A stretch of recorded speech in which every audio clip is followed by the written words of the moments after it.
Bonjour et bienvenue à l'émission Le Musée m'amuse. Depuis le début de la série, on a visité pas mal tout ce qu'il y avait à voir dans le musée. On a vu plusieurs activités que le musée fait aussi, des expositions temporaires. On s'est dit maintenant que ce serait intéressant de discuter avec des gens qui ont des liens de près ou de loin avec le musée. Alors, pour cette série d'entrevues-là, je suis actuellement en compagnie de M. André Pross, qui est professeur au département de technologie minérale du Cégep. Alors, bonjour André. Bonjour Geneviève, ça me fait plaisir d'être ici avec toi. Merci beaucoup. André, tu es professeur au département de technologie minérale. C'est un cours qui est donné ici au Cégep à côté. Ça fait combien de temps qu'il est donné, ce cours-là? Ça fait déjà plus de 20 ans que le cours de technologie minérale est dispensé au Cégep de Thetford, ici à Thetford, oui. Et est-ce qu'il est donné à d'autres endroits ailleurs au Québec ou c'est seulement ici? En fait, il y a deux écoles, deux cégeps qui donnent la formation en technologie minérale, nous et Rouyn-Noranda. OK. Donc, c'est des régions minières principalement? Bien sûr, oui. OK. Est-ce que peux-tu nous parler un peu du fonctionnement du cours? Je crois qu'il y a un tronc commun, puis ensuite les élèves peuvent choisir une spécialité. C'est bien ça. Les étudiants, quand ils s'inscrivent au programme de technologie minérale, ils ont un choix à faire. Ils doivent s'inscrire soit en géologie appliquée. Ça, c'est géologie de la prospection minérale. C'est aussi l'environnement, traitement des sols contaminés, le travail dans les carrières. Mais c'est surtout au niveau de la prospection minérale, mais de plus en plus en environnement. Ça, c'est la première option. Ils peuvent choisir ce programme-là en entrant ou ils peuvent choisir l'option exploitation des mines. Bien sûr, ça, c'est pour les gens ou les techniciennes qui aiment travailler sur place dans des mines au niveau du soutirage du minerai. Et enfin, une fois que le minerai est abattu, on choisit la troisième option, si c'est ça qu'on veut, c'est la minéralurgie ou c'est le traitement du minerai. Alors, à ce moment-là, c'est du travail dans une usine de traitement ou dans un laboratoire. Alors, l'étudiant a le choix soit de travailler dehors, si c'est la géologie qu'il aime, ou travailler sur place, si c'est une mine qu'il veut travailler, ou encore dans un milieu plus fermé, comme un centre de traitement ou un laboratoire. Alors, en technologie minérale, il y a un goût, tout le monde, il y a des goûts pour tout le monde, là. Donc, on peut dire qu'il y a comme un côté prospection, ensuite exploitation, puis ensuite plus traitement. Voilà, c'est exactement ça. C'est une suite logique. On trouve la substance utile, le minéral utile. Ça, c'est le travail du technicienne en géologie. Une fois qu'on a trouvé la source minérale, on va bien sûr passer à l'étape d'exploitation, là où on va devoir bien sûr faire des sautages, dynamitage pour soutirer le minerai. Ça, c'est le travail du technicienne en exploitation des mines. Une fois le minerai soutiré, à ce moment-là, il faut l'amener à l'usine pour le concasser, le broyer, pulvériser, puis concentrer la substance utile sous forme de cuivre, sous forme de zinc, sous forme d'or.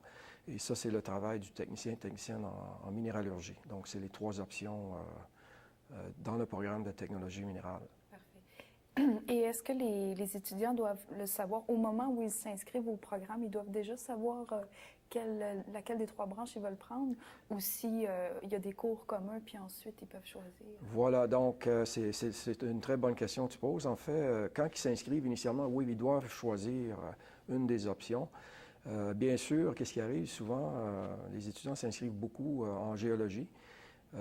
Parce qu'ils aiment beaucoup le travail. C'est des étudiants, des gens qui aiment beaucoup le travail physique. Beaucoup, ils sont mobiles, ils aiment voyager, ils aiment l'aventure.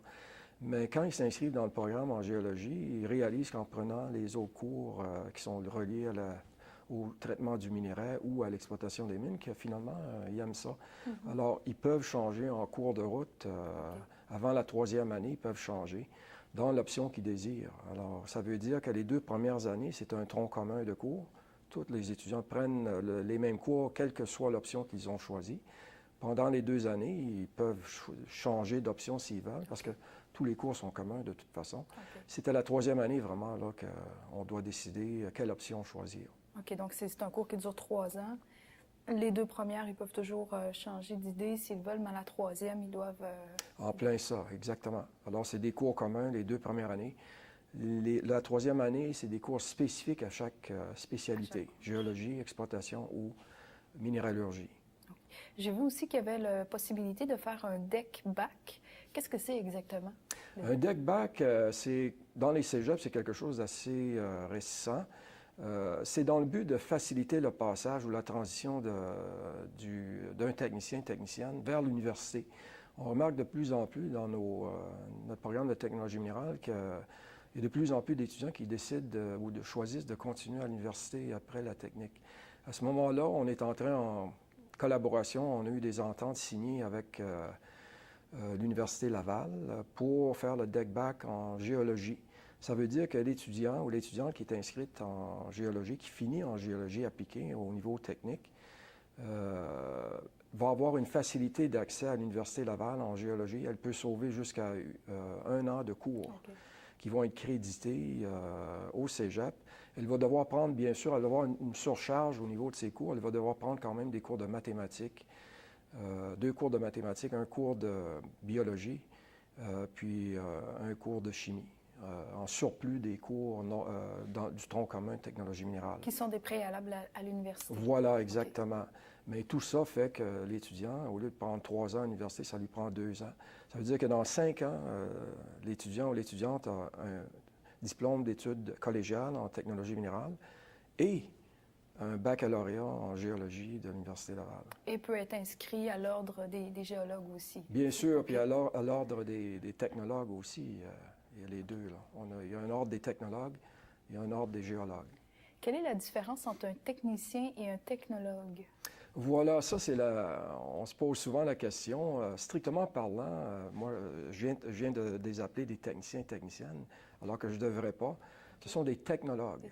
Et vous allez parler aux gens de l'ordre des technologues, ils nous disent tout le temps, parlez de vos élèves finissant comme des technologues et non pas des techniciens.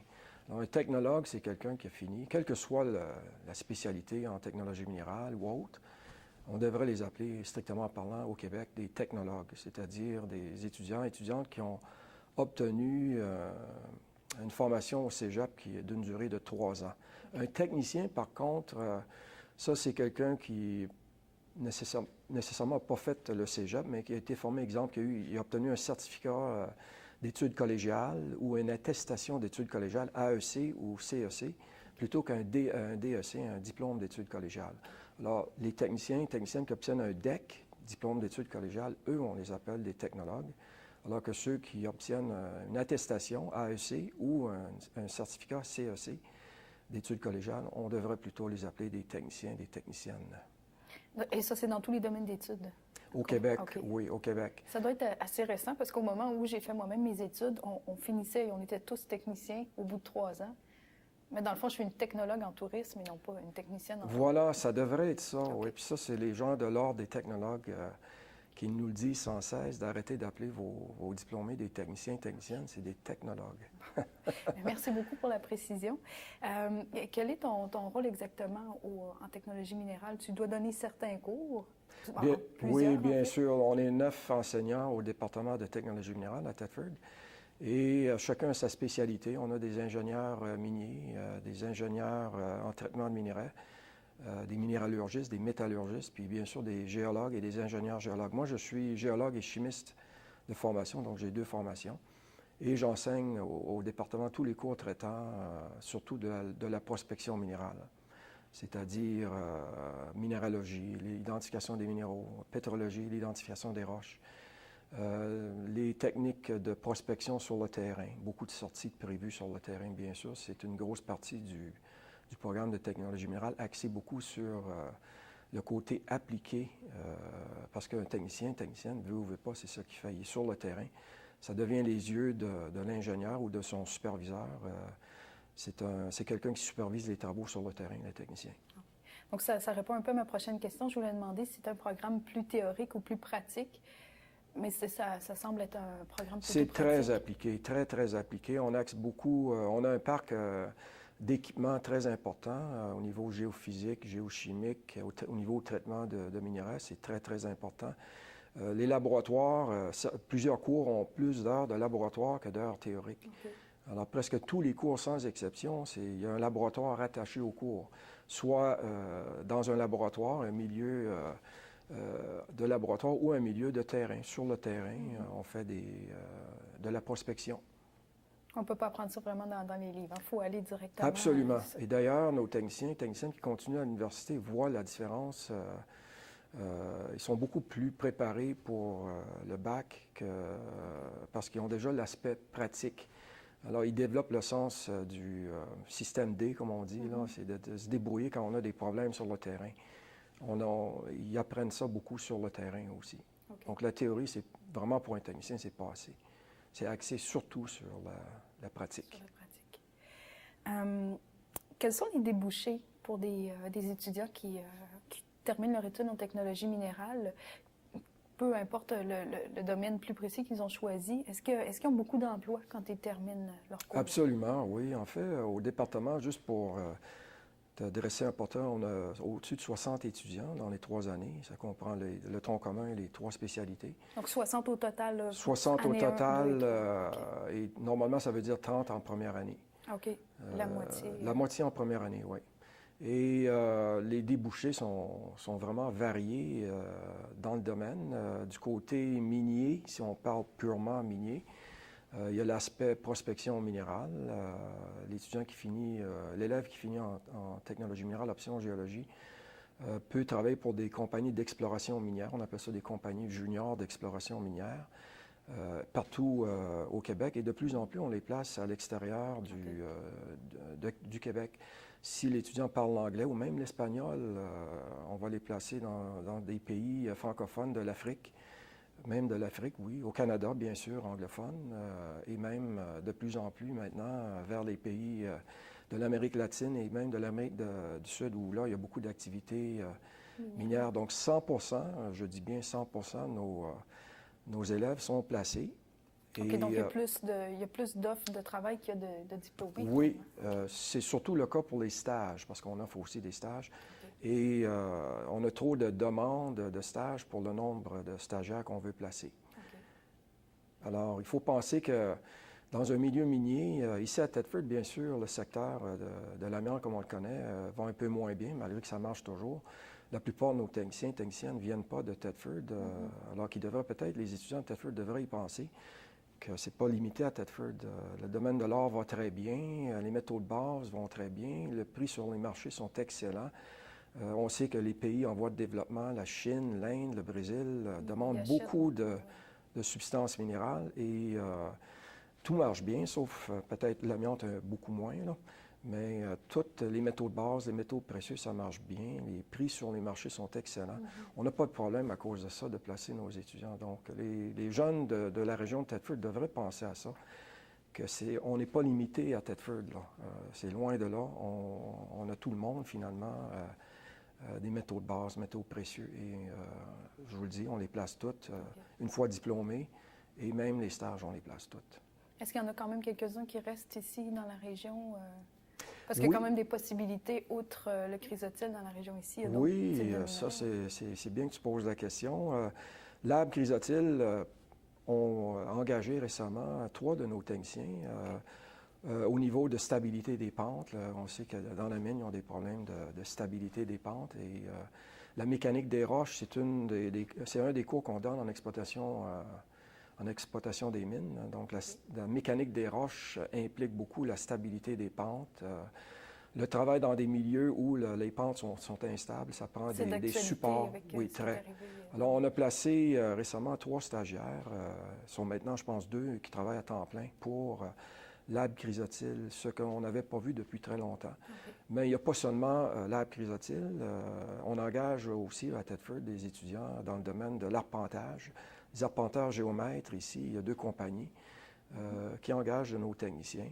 On a des compagnies en environnement. Il ne faut pas oublier qu'en technologie minérale, on a aussi une voie environnement. L'eau souterraine, l'hydrogéologie et la géo-environnement, protection des sols, décontamination des sols. On a des compagnies à Thetford environnementales qui engagent de nos techniciens aussi. Mais je dirais que sur 60 étudiants en technologie minérale, je dirais qu'il y a peut-être 10-15 % de la population étudiante en technologie minérale qui vient de Thetford seulement. Okay. Les autres viennent tous de l'extérieur.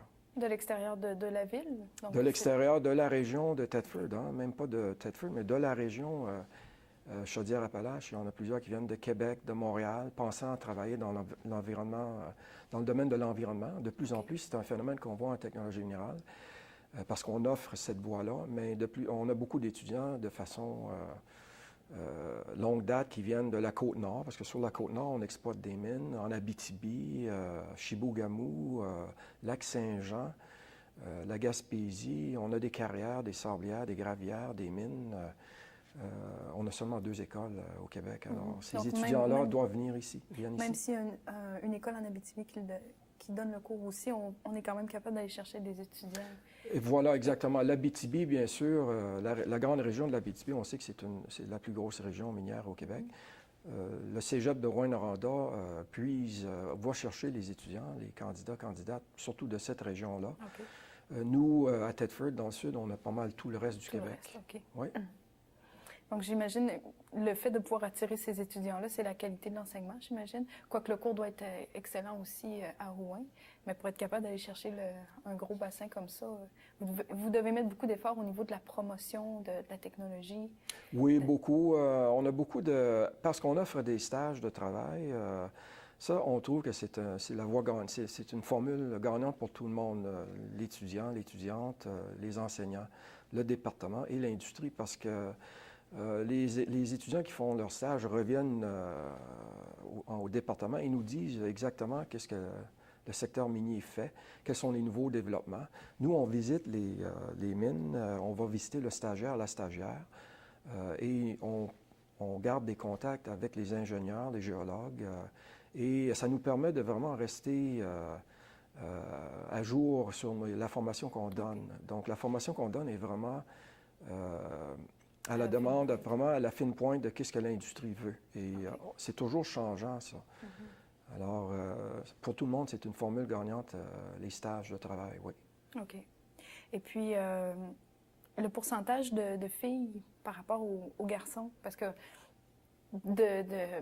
c'est peut-être un préjugé, mais on a l'impression que c'est surtout les garçons qui vont étudier en mine. Est-ce qu'il y a quand même des filles qui s'inscrivent?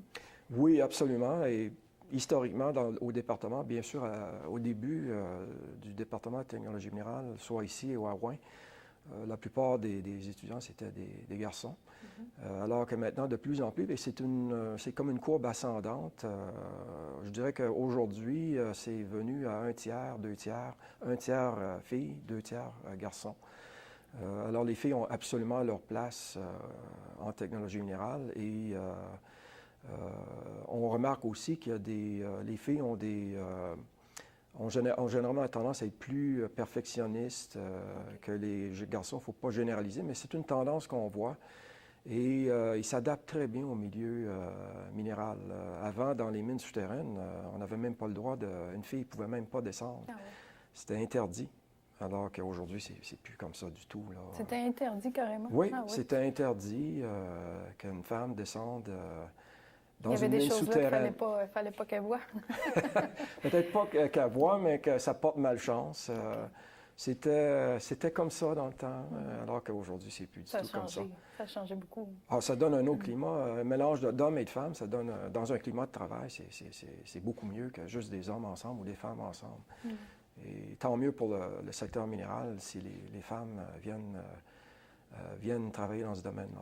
C'est juste un gros plus. Ça apporte une autre énergie aussi. Oui, une autre énergie, puis une énergie différente, dans le sens que les femmes ont tendance à être très méticuleuses, perfectionnistes. Encore une fois, il ne faut pas généraliser. Et ils ont leur place dans les 3 options en géologie, exploitation ou minéralogie à cause de ça. Okay. Oui. On a parlé tout à l'heure de les diplômés à la fin qui n'avaient aucune difficulté à se placer. Au départ, au moment de l'inscription, quand les étudiants s'inscrivent, est-ce qu'ils ont de la difficulté à rentrer dans le programme? Est-ce que c'est un programme contingenté? C'est pas un programme qui est contingenté, pas du tout. Je crois que ça n'a jamais été contingenté, sous toute réserve. Mais les conditions d'admissibilité, c'est, excusez-moi, c'est les cours de mathématiques niveau 4. Donc, au niveau des mathématiques, c'est niveau 4. Au niveau des sciences physiques, c'est niveau 4. Alors, c'est la seule exigence pour être admissible au programme. Mais il n'y a pas de contingentement comme tel au programme de technologie minérale, ni ici, ni à Rouyn-Noranda.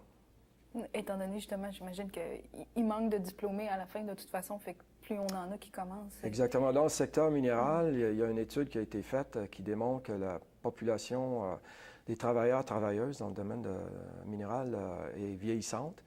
Beaucoup de travailleurs, travailleuses vont prendre leur retraite bientôt et en fait, l'Association minière du Québec, l'AMQ, voit ça déjà comme étant un gros problème. Le relèvement, le remplacement de ces travailleurs, travailleuses-là est un gros problème dans le secteur minéral présentement. Alors, l'Association minière du Québec, les mines qui font partie de l'Association minière du Québec, font beaucoup de promotions pour inciter les jeunes à venir s'inscrire, soit au niveau technique ou au niveau universitaire dans le domaine des sciences physiques, c'est-à-dire la géologie et les mines. Oui. Et cette promotion-là, elle est faite dans les écoles secondaires pour attirer les jeunes qui ont leur diplôme d'études secondaires? Tu parles, Geneviève, de la formation? De la promotion qui est faite pour venir s'inscrire. Oui, bien sûr. Nous, les professeurs au département, on fait la promotion, on se déplace à travers la province. On reçoit des étudiants d'un jour. Ça veut dire que l'étudiant d'un jour qui veut venir nous voir, on lui paye, dans le fond, son transport pour venir ici, son repas. Il peut même rester aux résidences un soir, dans le but tout simplement de venir voir le département. Pendant la journée qu'il est ici avec nous, il y a des professeurs qui vont le rencontrer, lui montrer le département, nos services, nos équipements. On va lui montrer les services offerts au collège, la bibliothèque, le gymnase, les résidences et tout ce qui existe à Thetford Mines comme attrait touristique, etc. Donc, l'étudiant, quand il retourne, ou l'étudiant qui retourne chez elle,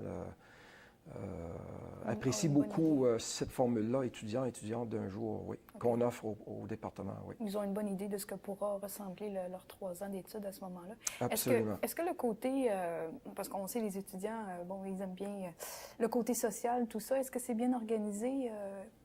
Est-ce qu'il y a des 5 à 7, des sorties, des choses comme ça? Je souris un peu parce qu'en technologie minérale, oui, c'est une petite famille. Bien qu'on est 60, les étudiants venant de très loin n'ont pas d'amis ici à Thetford. Ils ne se connaissent pas. Ils n'ont pas de petits groupes. Alors, ils s'unissent très, très rapidement. La plupart restent aux résidences en plus. Alors, ça fait une communauté qui est très, très serrée, professeurs, étudiants. On réalise ça au département. Et les enseignants, sachant très bien que les étudiants viennent de très loin, organisent beaucoup d'activités. Les étudiants eux-mêmes organisent des activités, des 5 à 7, des visites minières, des sorties les fins de semaine. Donc, ça fait une communauté très spéciale quand on a des étudiants qui viennent de partout et non pas seulement d'une seule ville. Ça fait pour une dynamique qui est vraiment différente et intéressante, oui. Puis ils viennent aussi quelquefois au musée. Ils profitent de l'environnement qui est ici, la diversité de minéraux. Entre autres, dans la salle où on est actuellement, c'est Atomes et Cristaux, des pièces qui viennent de partout à travers le monde. Donc, ils viennent voir. Bien sûr, Geneviève, tu sais qu'on a beaucoup de collaborations avec vous là, au musée, puis on l'apprécie beaucoup. Les étudiants, d'ailleurs, vous avez la foire minéralogique ici qui se tient à l'automne. Tous les 2 ans, nos étudiants, et moi aussi, on participe. Ça permet aux étudiants de rencontrer des mordus, des minéraux, des roches, qui viennent échanger, vendre leur échantillon et de voir le musée aussi et qu'est-ce que le musée peut offrir au niveau collection permanente et exposition temporaire. Donc, je crois qu'il y a une belle dynamique entre le département de technologie minérale et le musée, bien sûr, oui. Donc, pour un jeune comme ça qui voit l'entrevue, qui serait intéressé à s'inscrire, je crois que pour cette année, c'est peut-être tard les inscriptions, mais pour l'année prochaine, comment un jeune procède pour s'inscrire en technologie? Alors, bien sûr, la date limite est passée, c'est le 1er mars. Sauf que, vous savez, tu sais, Geneviève, qu'il y a aussi, il y a comme 3 vagues d'inscription. La première, c'est le 1er mars, mais il y a 2 autres vagues où l'étudiant peut, même s'il dépasse le 1er mars, peut s'inscrire en technologie minérale. Alors, ça peut aller jusqu'au mois de juin. L'étudiant, en réalité, qui est en retard, peut s'inscrire jusqu'au mois de juin. Et il doit s'informer auprès de son conseiller d'orientation dans son école secondaire ou il nous appelle tout simplement au département de technologie minérale. Nous avons un site Internet. Il y a tout simplement aller sur Google, taper technologie minérale, entrer sur le site et peut demander une visite d'étudiant d'un jour et on va l'appeler, on va l'inviter, on va s'arranger pour une date et l'étudiant, comme je t'ai dit, on va lui payer son transport, son repas, son coucher pour venir nous voir une journée au département de technologie minérale. OK. Puis d'ailleurs, le site Internet est très bien fait. Il y a des vidéos aussi qui ont été faites par les étudiants qui donnent une bonne idée. Oui, c'est ça. Des vidéos qui ont été faites, qui ont mis sur YouTube avec la musique d'accompagnement, qui montrent un peu c'est quoi le travail sur le terrain, en exploration ou en exploitation ou en traitement des minerais. Ceux qui sont intéressés par la technologie minérale pourraient aller voir les vidéos. Et aussi aller voir les offres d'emploi. Toutes nos offres d'emploi sont sur notre site Internet. Et la liste est très longue. Les étudiants qui vont aller voir ça vont voir, en effet, oui, en effet, il y a du placement dans ce domaine, beaucoup de placements, dans plusieurs domaines de technologie minérale, environnement, ainsi que le domaine minéral plus traditionnel. Une question qu'on a droit de se poser, est-ce que c'est un domaine qui est payant, disons-le comme ça, pour un étudiant pour lequel c'est une valeur importante? Le secteur minéral, on le sait très bien, a toujours été un milieu très payant, que ce soit au niveau professionnel ou technicien. C'est très payant et ça le demeure tout le temps.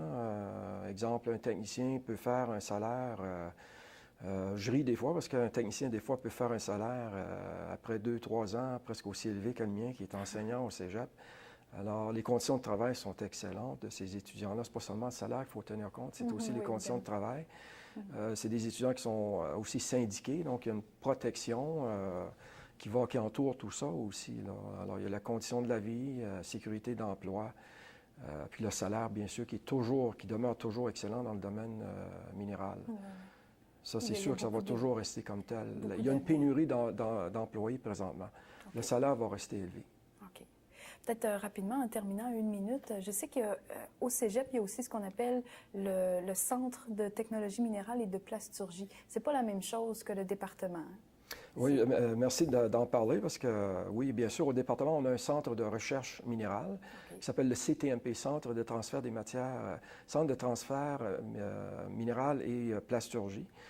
Centre de technologie minérale et de plasturgie, excusez-moi, CTMP. Et on fait beaucoup de recherches, on axe beaucoup sur la recherche minérale. Et les plastiques, c'est-à-dire faire le lien entre des substances minérales naturelles et des plastiques.